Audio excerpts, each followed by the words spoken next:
Assalamualaikum warahmatullahi wabarakatuh. Bapak, Ibu, saudara-saudara sebangsa setanah air, pagi tadi saya telah memimpin rapat terbatas secara virtual tentang Undang-Undang Cipta Kerja bersama jajaran pemerintah dan para gubernur. Dalam undang-undang tersebut terdapat 11 klaster yang secara umum bertujuan untuk melakukan reformasi struktural dan mempercepat transformasi ekonomi. Adapun klaster tersebut adalah urusan penyederhanaan perizinan, urusan persyaratan investasi, urusan ketenagakerjaan, urusan pengadaan lahan, urusan kemudahan berusaha, urusan dukungan riset dan inovasi, urusan administrasi pemerintahan, urusan pengenaan sanksi, urusan kemudahan pemberdayaan dan perlindungan UMKM, urusan investasi dan proyek pemerintah, serta urusan kawasan ekonomi. Dalam rapat terbatas tersebut, saya tegaskan mengapa kita membutuhkan Undang-Undang Cipta Kerja. Pertama, setiap tahun ada sekitar 2,9 juta penduduk usia kerja baru, anak muda yang masuk ke pasar kerja, sehingga kebutuhan atas lapangan kerja baru sangat-sangat mendesak.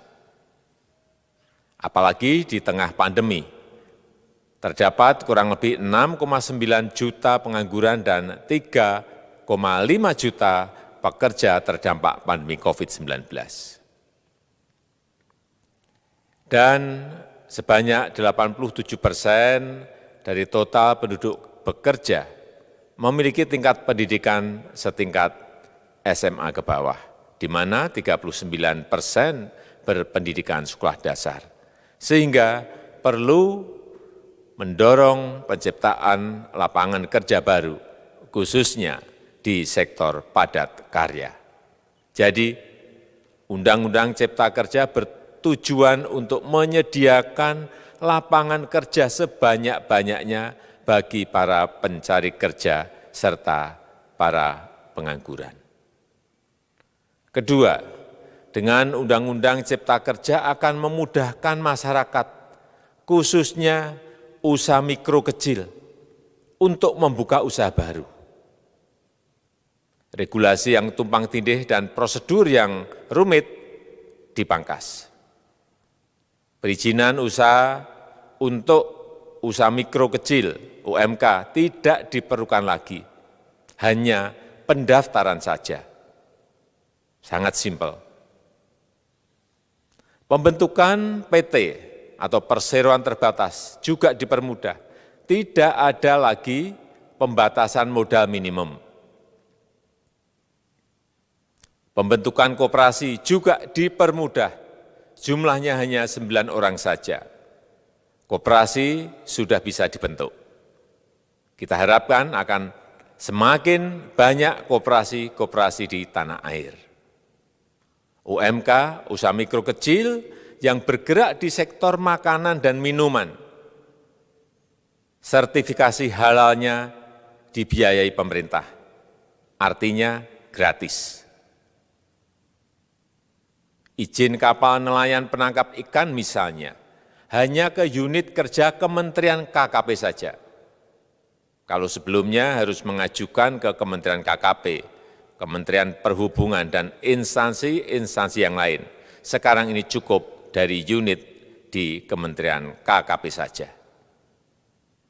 Ketiga, Undang-Undang Cipta Kerja ini akan mendukung upaya pencegahan dan pemberantasan korupsi. Ini jelas karena dengan menyederhanakan, dengan memotong, dengan mengintegrasikan ke dalam sistem perizinan secara elektronik, maka pungutan liar, pungli dapat dihilangkan. Namun, saya melihat adanya unjuk rasa penolakan Undang-Undang Cipta Kerja yang pada dasarnya dilatar belakangi oleh disinformasi mengenai substansi dari undang-undang ini dan hoax di media sosial. Saya ambil contoh, ada informasi yang menyebut tentang penghapusan UMP, upah minimum provinsi, UMK, upah minimum kota kabupaten, UMSP, upah minimum sektoral provinsi. Hal ini tidak benar, karena faktanya upah minimum regional, UMR, tetap ada. Ada juga yang menyebutkan bahwa upah minimum dihitung per jam. Ini juga tidak benar. Tidak ada perubahan dengan sistem yang sekarang. Upah bisa dihitung berdasarkan waktu dan berdasarkan hasil. Kemudian adanya kabar yang menyebutkan bahwa semua cuti sakit, cuti kawinan, cuti khitanan, cuti baptis, cuti kematian, cuti melahirkan, dihapuskan. Dan tidak ada kompensasinya. Saya tegaskan juga ini tidak benar.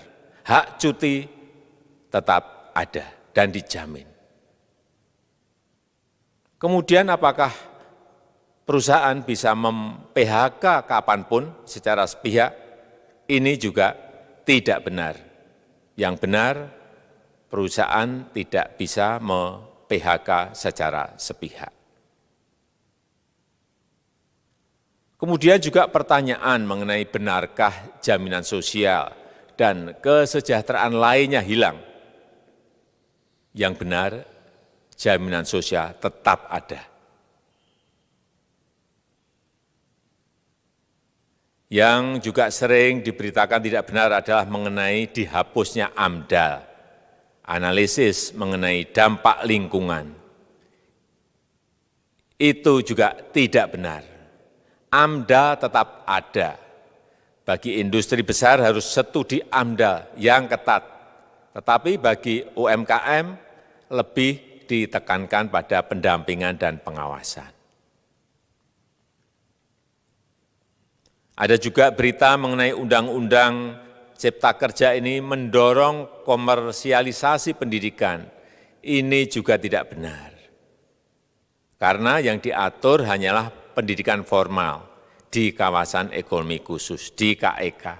Sedangkan perizinan pendidikan tidak diatur di dalam Undang-Undang Cipta Kerja ini. Apalagi perizinan untuk pendidikan di pondok pesantren. Itu tidak diatur sama sekali dalam Undang-Undang Cipta Kerja ini. Dan aturannya yang selama ini ada tetap berlaku. Kemudian diberitakan bahwa keberadaan bank tanah. Bank tanah ini diperlukan untuk menjamin kepentingan umum, kepentingan sosial, kepentingan pembangunan nasional, pemerataan ekonomi, dan konsolidasi lahan serta reforma agraria. Ini sangat penting untuk menjamin akses masyarakat terhadap kepemilikan tanah, kepemilikan lahan. Dan kita selama ini tidak memiliki bank tanah. Saya tegaskan juga bahwa Undang-Undang Cipta Kerja ini tidak melakukan resentralisasi kewenangan dari pemerintah daerah ke pemerintah pusat. Tidak ada. Perizinan berusaha dan pengawasannya tetap dilakukan oleh pemerintah daerah sesuai dengan NSPK, norma, standar, prosedur, dan kriteria yang ditetapkan pemerintah pusat. Ini agar dapat tercipta standar pelayanan yang baik di seluruh daerah. Dan penetapan NSPK ini dapat nanti akan diatur di dalam PP atau peraturan pemerintah. Selain itu, kewenangan perizinan untuk non-perizinan berusaha tetap ada di Pemda, sehingga tidak ada perubahan. Bahkan kita melakukan penyederhanaan, melakukan standarisasi jenis dan prosedur berusaha di daerah. Dan perizinan berusaha di daerah diberikan batas waktu. Ini yang penting di sini. Jadi ada service level of agreement. Permohonan perizinan dianggap disetujui bila batas waktu telah terlewati. Saya perlu tegaskan pula bahwa Undang-Undang Cipta Kerja ini memerlukan banyak sekali peraturan pemerintah atau PP dan peraturan presiden atau Perpres. Jadi setelah ini akan muncul PP dan Perpres yang akan kita selesaikan paling lambat 3 bulan setelah diundangkan. Kita pemerintah membuka dan mengundang masukan-masukan dari masyarakat dan masih terbuka usulan-usulan dan masukan dari daerah-daerah. Pemerintah berkeyakinan melalui Undang-Undang Cipta Kerja ini jutaan pekerja dapat memperbaiki kehidupannya dan juga penghidupan bagi keluarga mereka. Dan kalau masih ada, jika masih ada ketidakpuasan terhadap Undang-Undang Cipta Kerja ini, silahkan mengajukan uji materi atau judicial review melalui MK, Mahkamah Konstitusi. Sistem ketatanegaraan kita memang mengatakan seperti itu. Jadi, kalau masih ada yang tidak puas dan menolak, silahkan diajukan uji materi ke MK. Saya rasa itu yang bisa saya sampaikan pada kesempatan yang baik ini. Terima kasih. Wassalamualaikum warahmatullahi wabarakatuh.